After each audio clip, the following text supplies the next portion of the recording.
இன்று உங்களுக்கான கர்த்தருடைய வார்த்தை. ஏற்ற காலத்திலே தேவன் உங்களை உயர்த்தும்படிக்கு அவருடைய பலத்த கைக்குள் அடங்கியிருங்கள்.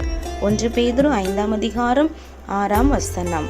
இன்று கர்த்தர் உங்களுக்கு கொடுத்த இந்த வசனத்தின்படியே தேவ பிள்ளைகளே, அவருடைய கரத்திற்குள் அடங்கி இருக்கிற உங்களை தேவன் உயர்த்தி மேன்மையாய் வைக்கப் போகிறார். ஆம், யூத குலத்தை சேர்ந்த எஸ்தரை நாம் பார்க்கிறோம். அவளோ சூசான் அரண்மனைக்கு அழைத்து வரப்பட்டாள். அங்கே தன்னுடைய குலத்தையும் தன்னுடைய பூர்வதாரத்தையும் அறிவிக்காதிருந்தாள். மொர்தெகாய் அதை தெரிவிக்க வேண்டாம் என்று அவளுக்கு கற்பித்திருந்தான். ஆம் தேவ பிள்ளைகளே, அங்கே தன்னை அடக்கி காத்து கொண்டாள் என்று நாம் பார்க்கிறோம். அங்கே இருந்ததான ஏகாயுடைய கண்களில் அவளுக்கு தயவு கிடைத்தது.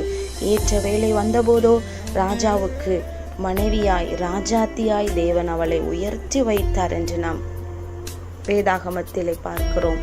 இன்று இதை கேட்டுக்கொண்டிருக்கிற தேவ பிள்ளைகளே, உங்களையும் தேவன் நிச்சயமாய் அவர் குறித்திருக்கிற காலத்திலே உங்களை மேன்மையான ஸ்தானத்திலே உயர்ந்த இடத்திலே கண்மலையின் மேலே உங்களை உயர்த்தி வைக்க அவர் எப்பொழுதும் நல்லவராகவே உங்கள் வாழ்க்கையிலே இருக்கிறார். ஜெபம் செய்வோம்.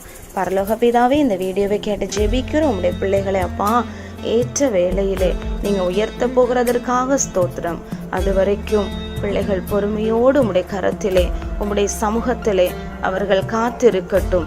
இயேசுவின் நாமத்தில் ஜெபிக்கிறோம் நல்ல பிதாவே, ஆமேன். இன்றைக்கு ஜெபம் பண்ணுங்க, வேதம் வாசிங்க, குடும்ப ஜெபம் பண்ணுங்க. கர்த்தர் உங்களை ஆசீர்வதிப்பார். இந்த வீடியோ உங்களுக்கு பிடிச்சிருந்தா லைக் பண்ணுங்க, மற்றவங்களுக்கு ஷேர் பண்ணுங்க. தொடர்ந்து இந்த வீடியோ பார்க்க விரும்புகிறவங்க சப்ஸ்கிரைப் பண்ணுங்க.